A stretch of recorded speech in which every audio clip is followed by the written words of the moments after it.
So, really quick, if you haven't seen my most recent dumb idea, well, it is in my most recent episode with 100% the dumbest combo on a commander whose name I am sure I'm going to mispronounce right now. Here we go. Raga Draga. Gore Guts Boss. I'm just going to go with that, okay? Anyways, dumb combo. Check it out. But don't leave just yet, because on this episode, I'm going to be talking about a brand new, very powerful card in talking about, well, if it's a green staple, because, well, there's a lot of chatter about this card, and, well, with that said, let's jump into it. So, Monster Manual is an artifact for 3 and a green, and it has Adventure. That's right. Artifacts now apparently have Adventure. If you haven't seen any of these cards, yeah, they do, which is pretty interesting, because now your book can go on an adventure, which makes absolutely no sense. Regardless, its Adventure is Zoological Study for 2 and a green. It's a sorcery that says mill 5 cards to return a creature card milled this way to your hand. And again, with adventures, then you exile them and you can cast them from exile, because again, your book went on a trip, and then eventually you can bring your book into play. Logic aside, and the more important part of this card is pay 1 and a green, tap. You may put a creature card from your hand onto the battlefield. So, cheating creatures into play, obviously, is a very powerful thing. Now, it is something that we have seen before in, a couple of different ways, and we'll talk about those here in a bit. But, yeah, there's quite a bit going on with this card, and there's a ton of value that this can provide you, obviously. I mean, if you don't have any big creatures in your hand, sure, why not just, go on that adventure for 2 and a green and, potentially, get something off the top of your library. I mean, even if you're just in a self-mill deck, or maybe I should say a self-mill / reanimator deck that might have some massive creatures, yeah, this card can make a big impact. Mill yourself for 5, get a creature back from your graveyard to your hand that you can just then cheat into play with this. And of course, this is a repeatable way to cheat things into play for just 2 mana at a time. I mean, even just kind of playing this the very first time, right? Let's say that we don't go with that adventure, or our book doesn't go on the adventure. I still can't get over that. It's just weird. Anyways, our book doesn't go on the adventure. We pay the 3 and a green. We get the artifact into play, and then we can just immediately activate this, if we've got the mana for it, for 1 and a green, 6 mana in total. That's Colossal Dreadmaw mana, essentially.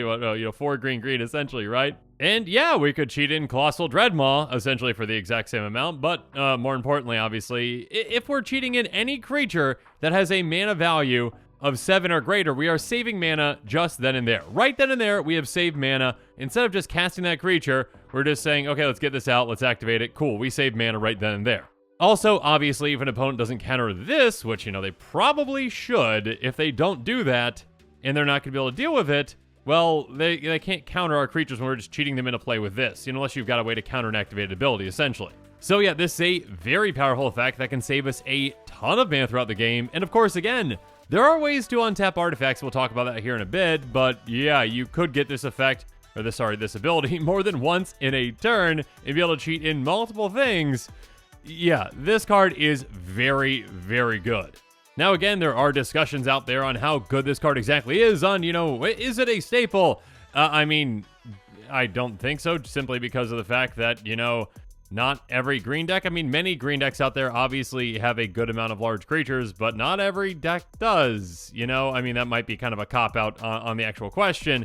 But basically, yeah, for decks that have a ton of massive creatures, this is going to be a very, very good card for those decks. And yeah, if your deck doesn't have many big creatures, then no, it's not going to be a good card for your deck. Regardless, of course, I've mentioned before, we do have some comparable cards to this one, so let's jump into those cards and talk about what other cards work incredibly well with Monster Manual. So the first card that came to my mind when I saw this was Elvish Piper, a 1/1 Elf Shaman for 3 and a green that has pay green, tap. You may put a creature card from your hand onto the battlefield. Now, it's pretty easy to see kind of how Elvish Piper has inspired Monster Manual, and it's not for going on an adventure, obviously, but yeah, the exact same mana cost, essentially, and nearly the same activation cost. Now, although Elvish Piper, again, has less of an activation cost, it just costs 1 mana instead of 2, I would much rather have Monster Manual in the vast majority of decks for a couple of reasons. Number 1, this is a creature, which is much easier to remove than artifacts. Not that artifacts are all that hard to remove, but creatures are the easiest type, to remove out of anything. Any kind of a board wipe, any kind of a wrath effect is going to take this out. And it only has 1 toughness, so yeah, I mean, even if someone casts, a red damage-based board wipe that just deals 1 damage to every creature, or, if someone's got a black board wipe like a Languish, which gives -4/-4, basically any kind of a creature-based board wipe is going to take this out. On top of that, again, because it is a creature, it is going to be summoning sick when it comes into play, and you cannot activate it right away. Versus Monster Manual, you very much can. So yeah, even if you've got extra mana just lying around, you can't activate it, and by the time you get back to your turn, this might be dealt with.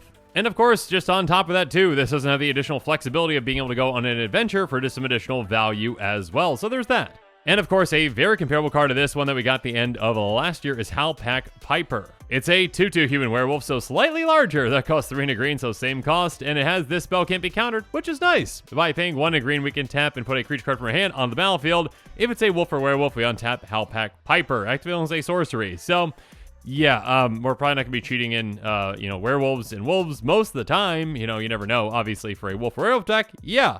But in comparison to Monster Manual, that's generally going to be going in, bigger creature decks. Also, the fact that you can only activate a sorcery, and again, it's on a creature, are huge differences. So yeah, in my opinion, Monster Manual is definitely a significant step up from each of these cards.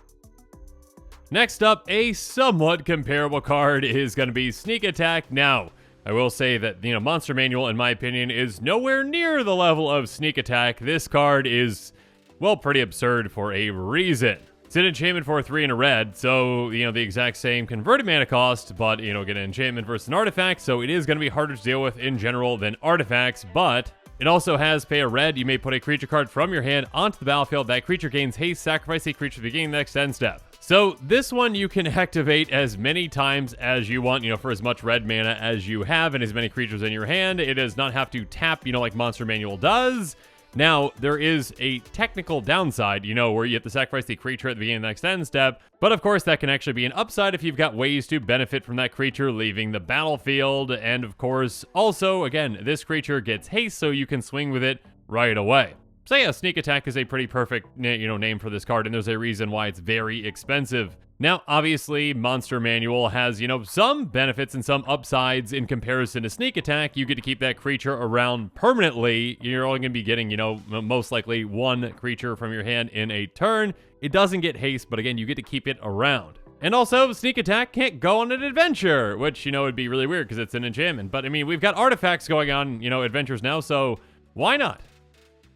But perhaps the cards that Monster Manual is most like are cards like Quicksilver Amulet, Belbeast Portal, and Dragon Arch. So Quicksilver Amulet is an artifact for 4 that has pay 4. You may put a creature card from your hand onto the battlefield. So obviously Quicksilver Amulet can go in any deck, again being an artifact that doesn't have, a color identity. So yeah, any deck can utilize it. But in comparison to Monster Manual, for the decks that each of them can go into, obviously Monster Manual is just superior in pretty much every way.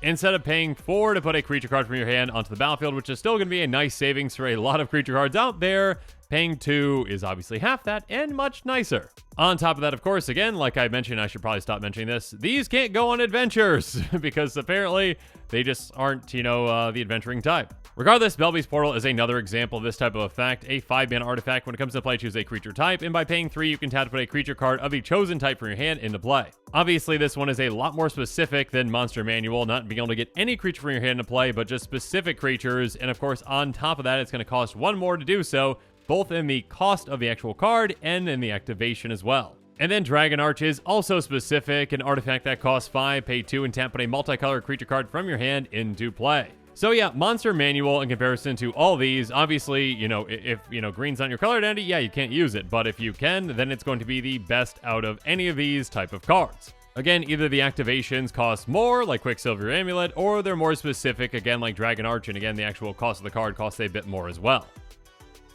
And of course, like those artifacts, and like I mentioned earlier, there are ways to actually utilize it more than once in a turn with things like Voltaic Key and Manifold Key. Each of which have pay 1 to tap to untap target artifact, and Manifold Key, actually, okay, sorry, it says untap another target artifact for Manifold Key, but also by paying 3 and tapping, target creature can't be blocked this turn. So yeah, Manifold Key especially works well with the Monster Manual. You can utilize the Monster Manual then twice in a turn if you've got the mana for it.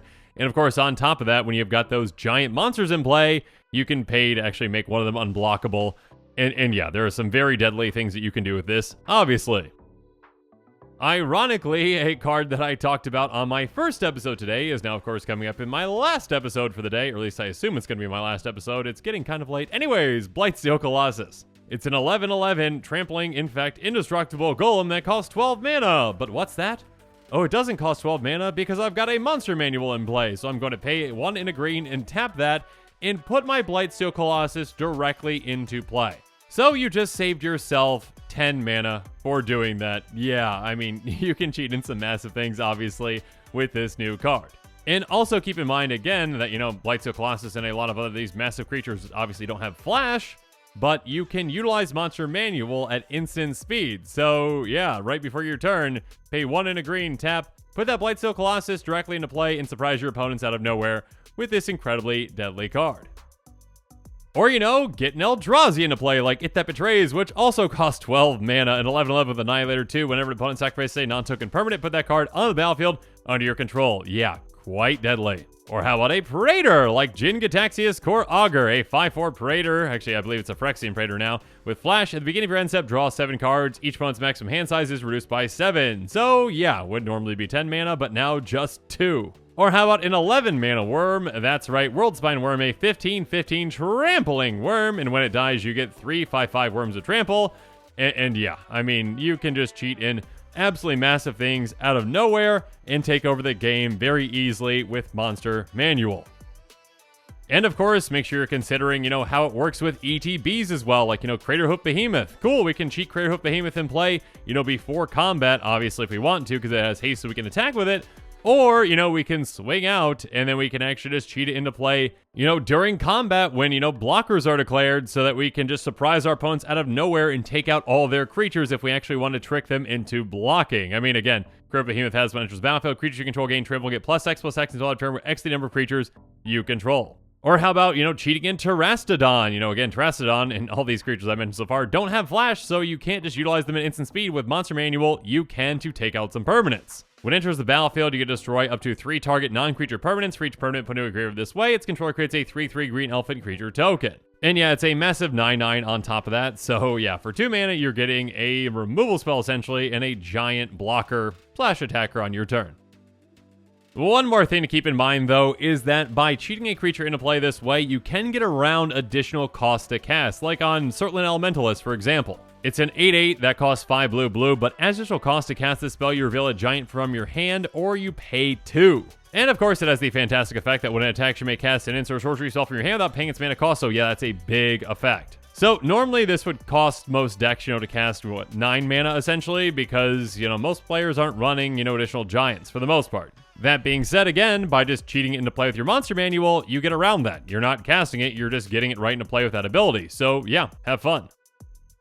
And speaking of having fun, well, one commander that I can definitely see utilizing this card is Mael of the Anima. It's a 2/3 elf shaman that has pay 3 red, green, white. Tap, look at the top 5 cards of your library. You may put a creature card with power 5 or greater from among them on the battlefield, but the rest of them on your library in any order. So yeah, this commander is no stranger to giant creatures, so make sure that you can also get those creatures from your hand into play as well. Not just off the top of your library, but yeah, if you've got Monster Manual, cool, let's just pay 2 to get those massive creatures into play and cheat them in.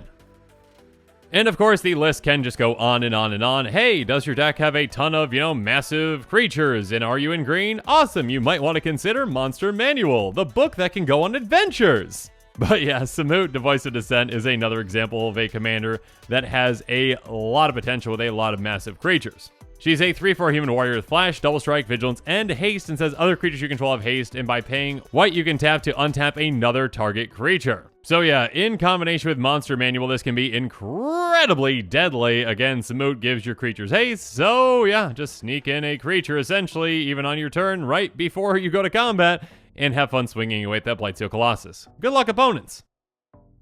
But yeah, at the end of the day, I think it's still, a stretch to call this a green staple. I mean, is it a staple for green giant creature decks? Sure, I am sure that can be a claim, as, obviously this is very powerful, and you can sneak out massive things, whether, again, that's a Blightsteel Colossus, or Eldrazi, or Praetors, or a Worm, because, worms are massive. Regardless, yeah, I mean, this also has some flexibility to it as well, being able to go on that adventure. As ridiculous as that is, it can provide you some extra value by, again, if you are in a deck that actually wants things in your graveyard, great, you can fill your graveyard and also get some value back by getting a creature into your hand that you can then cheat into play once you get this into play. So yeah, this card has a lot of potential, and yeah, there's a reason many players out there are very excited about it, and yeah, I mean, if this hits the table, I'm going to be very wary as to what is coming out. And I'm pretty much always going to think it's a Blightsteel Colossus, and I'm going to be very scared. Regardless, make sure you're staying tuned to this channel for even more exciting quick takes and spoilers coming up. Well, not today, most likely, but tomorrow. And with that, the show is coming to a close, so it's my turn to hear from you. So in the comments below, let me know what your thoughts on this episode are, and as always, thanks again, and have a good one. This show and episodes like this one are possible thanks to viewers like you. If you're looking for an easy way to help support this show, make sure that you like, share, and subscribe. Also, hit that bell notification icon so you don't miss any new episodes. You can also go check out our playmats and other merchandise at thecommandersquarters.com. We also have a ton of brand new t-shirt designs in stock, so make sure you check out those as well. Another easy way to support this show is with our TCG Player affiliate links. So whether you're buying a deck or individual cards, you can use this general link right here or one in the description. And the final way that you can support this show is by supporting us directly by becoming a patron. There are many benefits to being a patron, and I truly couldn't do this without all of their support.